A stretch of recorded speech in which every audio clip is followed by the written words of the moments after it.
Always from the heart of the city, and now on demand 24/7 on the CHFI website. This is the soundtrack to accompany a walk on the moon. And I'm Don Jackson, around the world on the internet. 40 years ago today, man stepped onto another world.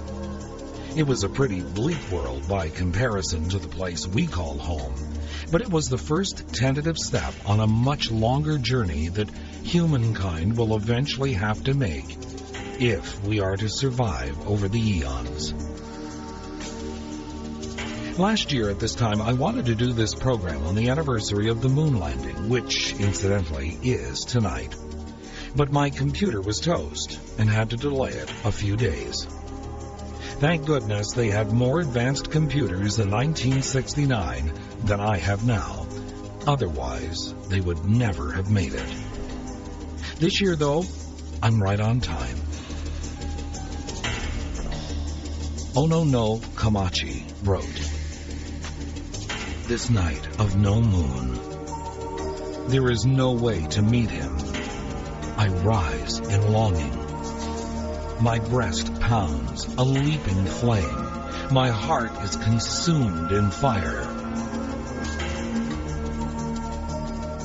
We miss the moon when it doesn't fill our night sky for a whole host of reasons, not the least of which is very fundamental in nature. What Ralph Waldo Emerson wrote may make us appreciate its appearance even more every time we see it.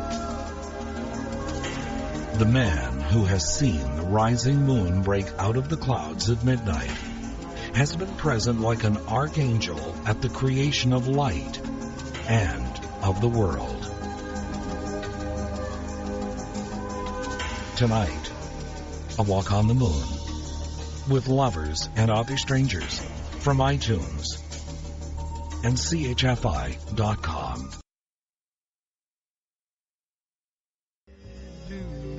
Michael Buble, Moondance, and Sixpence None the Richer, and Kiss Me. I'm Don Jackson with Lovers and Other Strangers from iTunes and CHFI.com.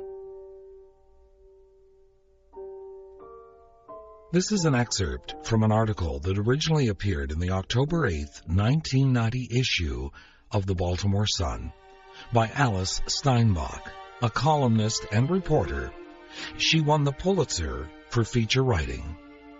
She wrote, and I quote, "When I was 7, on the night of my mother's 40th birthday, she took me outside to stand beneath a moon so bright it lit up every corner of the garden. 'Look through these,' my mother said, handing me binoculars. 'You see that reddish part? That's the Sea of Tranquility. And the blue shadow to the side? That's the Ocean of Storms.' Then she said something about how in life it was necessary to learn to navigate both. To be honest, I didn't see either the sea or the ocean. Staring through the binoculars at the moon, dizzy with contentment, I saw only my mother's face swimming about me through pale stars in a dark blue sky." Unquote. Alice Steinbach in the October 8, 1990 issue of the Baltimore Sun. How many of us have also looked up at the moon and wondered?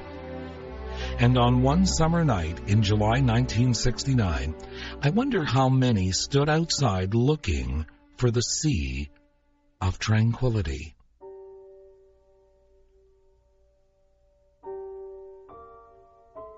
Lovers and Other Strangers from iTunes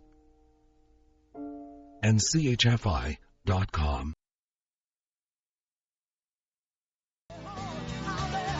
I hope you'll take a few moments to look at the moon tonight and read my blog at CHFI.com. Melissa Etheridge, come to my window and lights to drive my soul. I'm Don Jackson with Lovers and Other Strangers. Wallace Stevens wrote, "The Book of Moonlight is not written yet." 9, 8,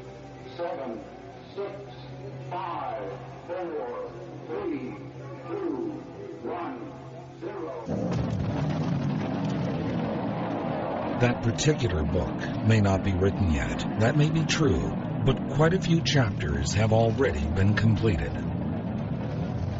There is a whole school of thought that maintains that man never went to the moon, that it was a carefully staged deception.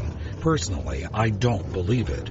And if you have seen the Tom Hanks-produced HBO series From the Earth to the Moon, then you probably don't believe it either. The moon's origins are shrouded in mystery, one that may never be truly solved in our lifetime. But there is no mystery how man set foot on the moon. He flew in a spacecraft of his own making, and on more than one occasion.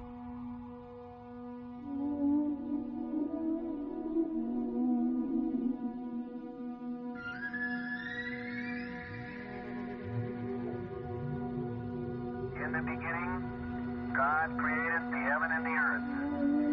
And the earth was without form and void, and darkness was upon the face of the deep. And the Spirit of God moved upon the face of the waters. And God said, "Let there be light." And there was light. And God saw the light, that it was good.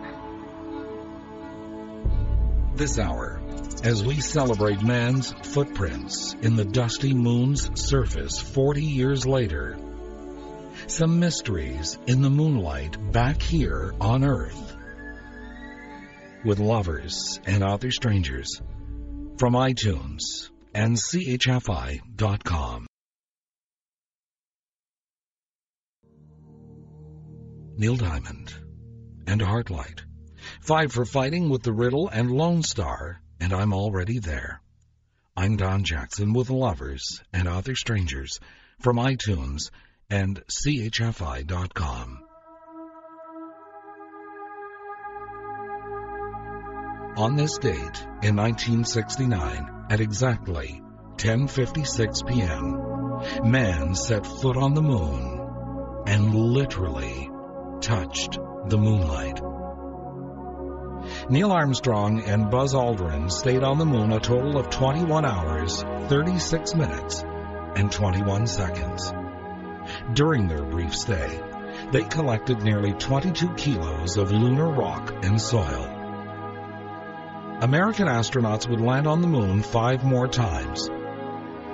And I'm sure within your lifetime, astronauts will make their way back to the moon. It would be the perfect staging point for a trip to another world. The first step. And now, we patiently wait for a mission to the red planet, Mars. You might also remember another July 20th, some 7 years later, that the Viking 1 space robot made the first landing on Mars, sending back the first pictures of the Martian surface. And if you look up at the night sky around 1 a.m., you will see Mars brightening.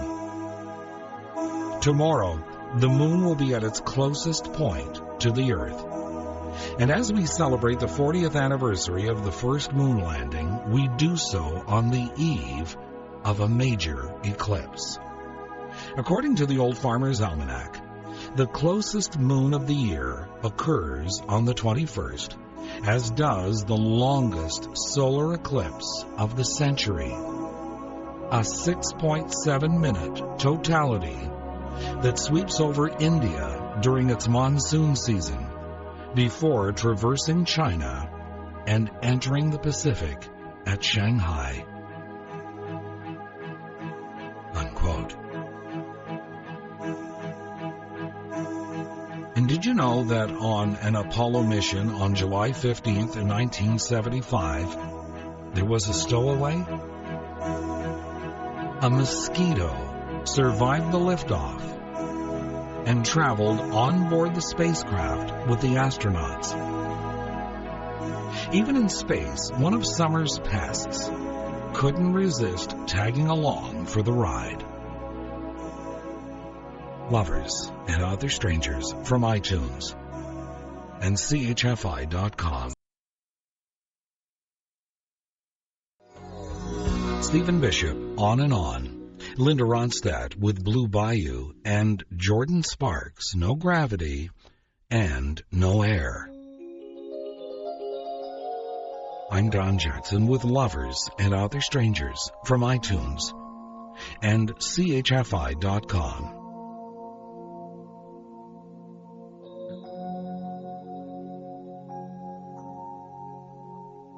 In the special features included on the DVD version of the film Troy was a section about the gods and goddesses of Mount Olympus. One of those goddesses was Artemis, goddess of the hunt. This is what the narrator said about her.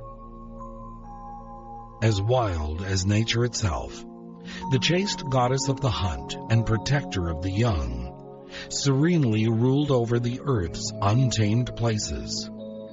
Twin sister of Apollo, her archery skills surpassed that of all the gods and goddesses on Mount Olympus. She's never without her silver bow and arrows. Today, the legacy of Artemis can be seen in women who have defied convention and have taken a more individual and a more liberated route in life. A phantom in the moonlight, she is said to still inhabit the forest. Unquote. There's something else in the trees tonight, but not quite as mysterious.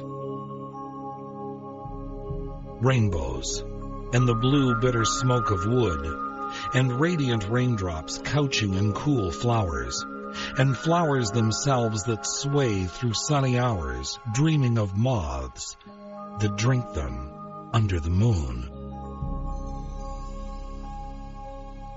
An excerpt from a poem by Rupert Brooke. Lovers and Other Strangers from iTunes and CHFI.com.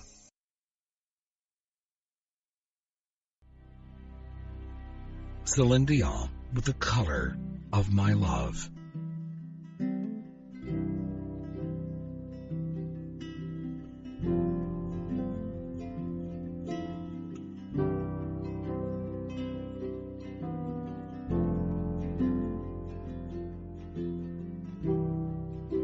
In orbit right now are 2 Canadian astronauts on the space station. It's the first time this has happened. So we're still experiencing firsts in space 40 years later.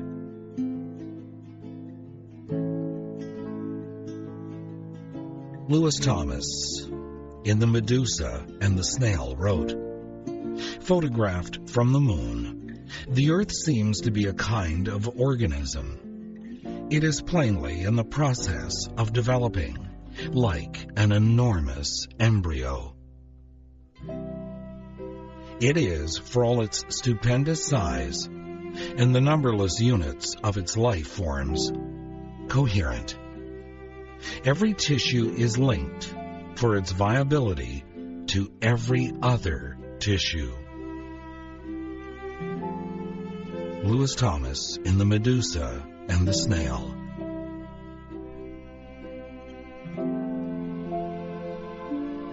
Even though a little of the moon's mystique was lost when man landed there back on July 20th, 1969, it is still a powerful force in our lives, a force that can inspire poetry and music and love. Lovers and Other Strangers from iTunes and CHFI.com. Good night, sweet dreams.